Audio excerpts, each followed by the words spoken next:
I don't think family is the most important. I think aspects of family are important.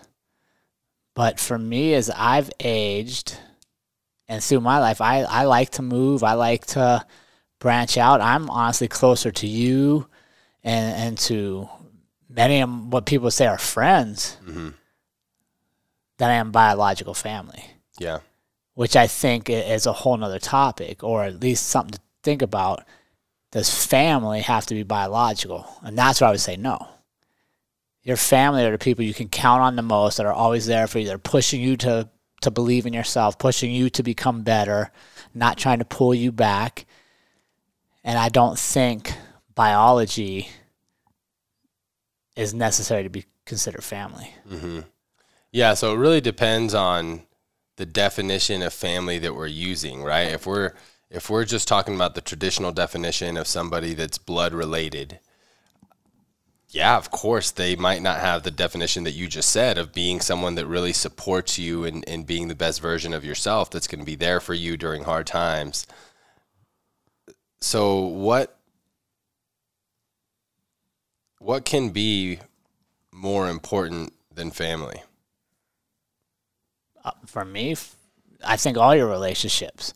I think all your to me, and how I look at it, is all my relationships are, regardless if you're blood or not, they all bring certain things.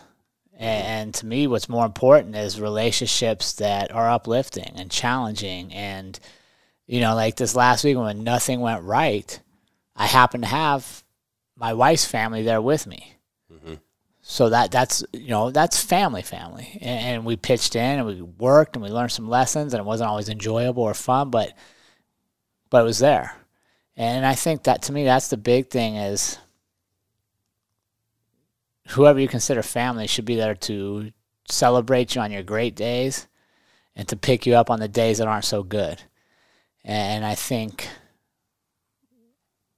a lot of times we confuse the word family or even friends with cheerleaders, right? And people are just there to cheer you on, but we don't always need that. Sometimes we need somebody to say, hey, Ali, you need to get your shit together.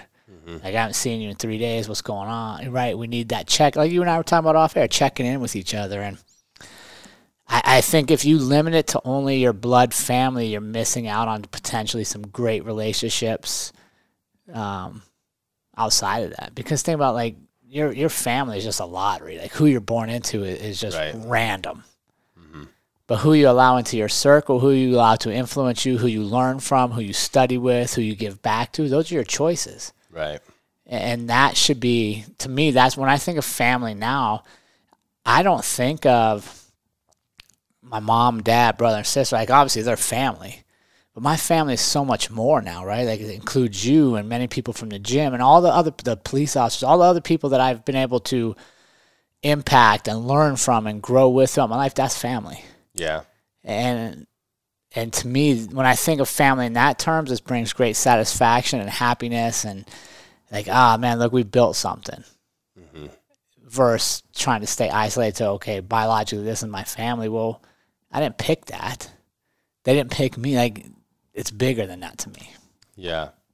I think it can be a struggle for a lot of people when they have family members that they don't get along with, that don't support them, but you still feel the pressure of being there for them or needing to spend time with them because they are blood family, right? Yeah. Especially if they're really close. Like, for example, my brother and I are very close. Luckily, we have a very close relationship, and my mother has always been an advocate of being like, hey, all you guys have is each other. Like, you always, you need to love each other, be there for each other, and has always been a really good mom in that sense of really promoting and advocating for my brother and I to have a really close, strong relationship.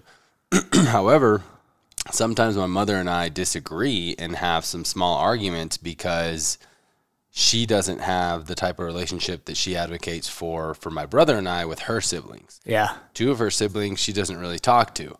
And when I talk to her about that, she, for at this point in her life, she chooses to not have them in her life.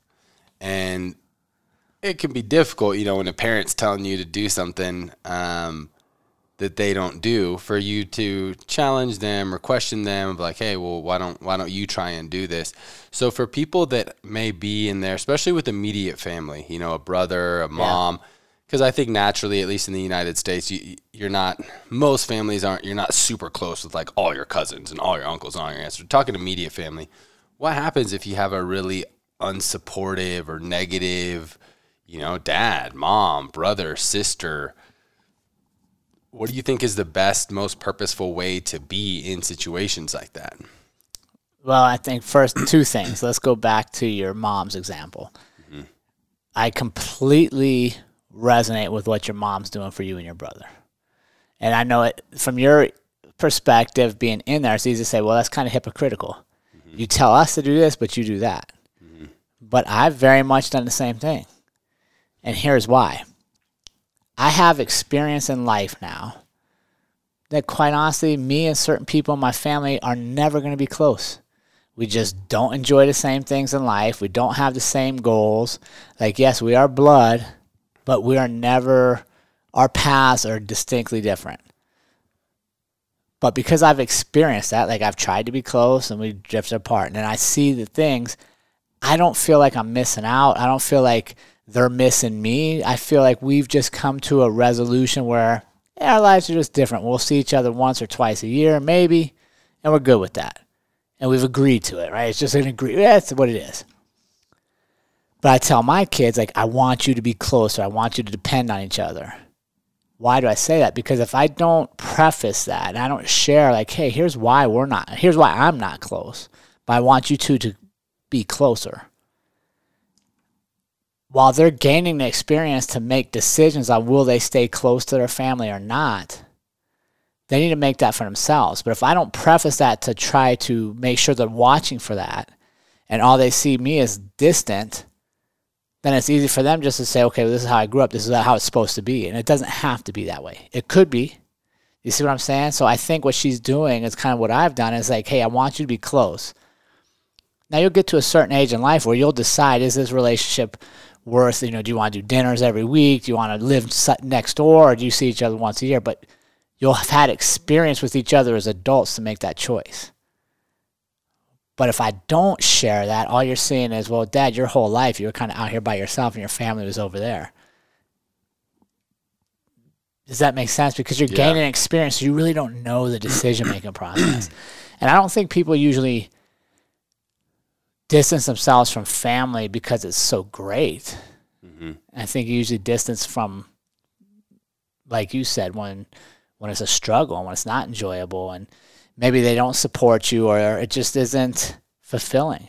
Mm-hmm. And you get to a point in your life where you're like, okay, when I was a kid, I had to go see family. If my family said it's time to go visit, even if I didn't like them, I had to go. Mm-hmm. As I got older, you know, if it's time to have this family over for dinner, even if I didn't like them, I had to be there. But now you get to make the choice. And to me, I base it on, okay, what value are they bringing? Just like anybody else. Because your time is your commodity. And it kills me when I hear people like, it's Christmas, I gotta go see this part of my family. Why? Why do that? Why? Because honestly, if you're dreading it, they're probably dreading it. So why is everybody going to get together for something they dread? Yeah. Why not just send each other a Christmas card and call it good? Right. But see, I think that's where family crosses the line. We're afraid to be honest with them. And we're afraid to just admit, like, hey, dude, we're related, but let's be honest. You and I really don't get along. We really don't care for each other. You don't want me around. I don't want to be there. We're going to see each other every 5 years, maybe. And in the meantime, I'll just watch your social media. You watch mine, we'll call it good. Why are we afraid to say that? Versus being like, fuck, I got to drive. I got to get all my kids in the car, put on a fake face to be happy. Kids, don't listen to so-and-so, blah, blah, blah. Basically, then you're living like Lampoon's Vacation, Christmas Vacation. Mm-hmm. Cousin Eddie. Have you watched that? It's been a long time. Dude, come on now. You got to watch that. Yeah? It's worth you and Courtney, especially because you guys have these RV dreams. Yeah, those are on the back burner. Cousin Eddie shows up in the RV. You got to live that one. So I don't think family's that important. Biological. Mm-hmm. I think who you surround yourself with becomes family, and that's much more important. Yeah.